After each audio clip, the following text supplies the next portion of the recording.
আসসালামু আলাইকুম, welcome to কারো কাব্য বাই রিনা।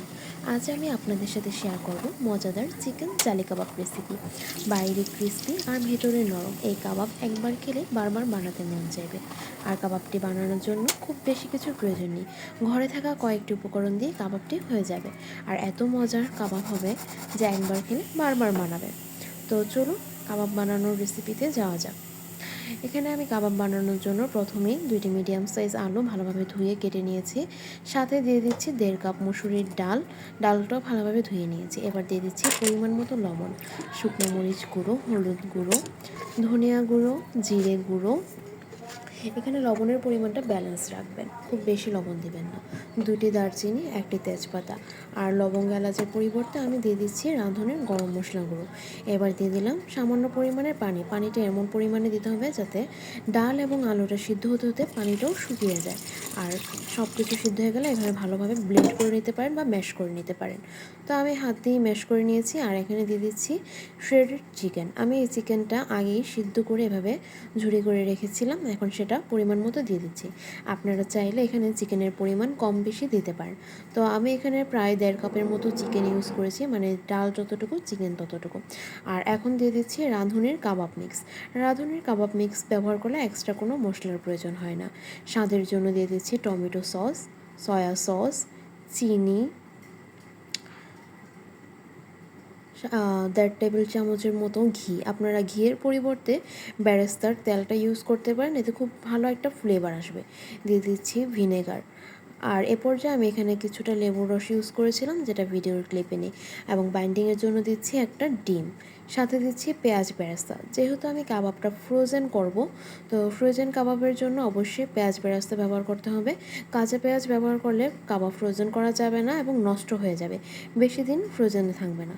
আর আপনারা যদি খুব বেশি স্পাইস লাভার হন তাহলে দিতে পারেন চিলি ফ্লেক্স। যেহেতু আমি একটু ঝাল ঝাল চাচ্ছিলাম, তাই আমি এখানে একটু চিলি ফ্লেক্স ব্যবহার করেছি। এবার সব কিছু ভালোভাবে মেখে নিতে হবে, এমনভাবে মিক্স করতে হবে যাতে মশলাগুলো একদম সব কিছুর সাথে খুব ভালোভাবে মিক্স হয়।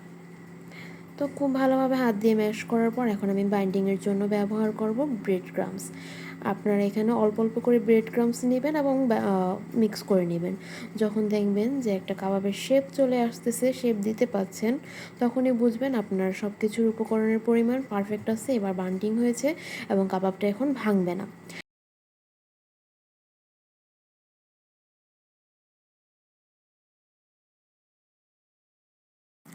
সাধারণত কাবাবে আমরা বুটের ডাল ব্যবহার করি, কিন্তু এখানে আমি মুসুরি ডালের কাবাব বানাচ্ছি। তো এটা নিয়ে কেউ কিছু আবার বললেন না আমাকে, কারণ আমি আপনাদের সহজ রেসিপি দেখানোর জন্যই এই পদ্ধতি। তবে এই কাবাবটা কিন্তু খুব মজা হয়, একবার বানিয়ে ট্রাই করতে পারেন। তো এই যে দেখুন, আমার কিন্তু মনে হচ্ছে যে আর ব্রেড ক্রামস লাগবে না, আমি কাবাবের শেপ দিতে পারছি। এই পর্যায়ে আমি দিয়ে দিলাম কাঁচামরিচ কুচি, ধনিয়া পাতা কুচি। আপনারা চাইলে সাথে পুদিনা পাতাও দিতে পারেন। যেহেতু সহজ রেসিপি, হাতের কাছে যা আছে তাই দিয়ে বানাবেন, এই জন্য আমি খুব ঘরোয়া উপকরণগুলো দিয়েই বানিয়েছি। তো এবার সব কিছু ভালোভাবে মিক্স করে নিতে হবে এবং কিছুটা সময় রেস্টে রেখে দিতে হবে। প্রায় 15 থেকে 20 মিনিট রেস্টে থাকলে কাবাবের এই মিশ্রণটি একদম পারফেক্টলি সেট হয়ে যাবে। আর তারপরেই বানিয়ে নেওয়া যাবে কাবাব। এই যে দেখুন, আমি এখানে বল করে দেখিয়ে দিচ্ছি যে কাবাবের শেপ দেওয়া যাচ্ছে, ভাঙছে না, তার মানে আমাদের মিশ্রণটি পারফেক্ট আছে। তো 25 মিনিট রেস্ট দেওয়ার পর আমি এখানে 2 হাতে একটু তেল নিয়ে নিয়েছি এবং আমি যে সাইজের কাবাব বানাতে চাচ্ছি, আমার পরিমাণ মতো আমি এখানে মিশ্রণ নিয়ে কাবাব বানাচ্ছি। তো আপনারাও যদি একটু বড় কাবাব বানাতে চান বা ছোটো, মানে আপনাদের পরিমাণ মতো মিশ্রণ নিয়ে কাবাবটা বানিয়ে নেবেন নিজেদের মন মতো শেপ দিয়ে। এখানে কোনো ধরা বাঁধা নিয়ম নেই, আপনারা যেমন চান তেমনই শেপ দিতে পারেন। তো এই পর্যায়ে একটি কথা বলে দিচ্ছি যে আমার ভিডিওটি যদি ভালো লাগে তাহলে লাইক, কমেন্ট ও শেয়ার করতে ভুলবেন না, এবং পরবর্তী রেসিপির জন্য অবশ্যই আমার চ্যানেলটি সাবস্ক্রাইব করে পাশে থাকবেন। আমি আপনাদের জন্য সবসময় এরকম সহজ সহজ রেসিপি নিয়ে আসবো। তো এভাবে কাবাবগুলো বানিয়ে ওভারনাইট ফ্রিজে রাখলে 1 মাসের জন্য ফ্রোজেন হয়ে যাবে। আমি আপনাদেরকে এখন কিছু কাবাব ভেজে দেখাচ্ছি, এগুলোও আমি ফ্রোজেন করে নিয়েছিলাম। আর ফ্রোজেন কাবাব ভাজার জন্য আপনার তেলটা বেশি গরম রাখবেন না, আঙুল ডুবানো যায় এরকম পরিমাণ গরম হলে তখন ফ্রিজের কাবাবগুলো দিয়ে দিবেন।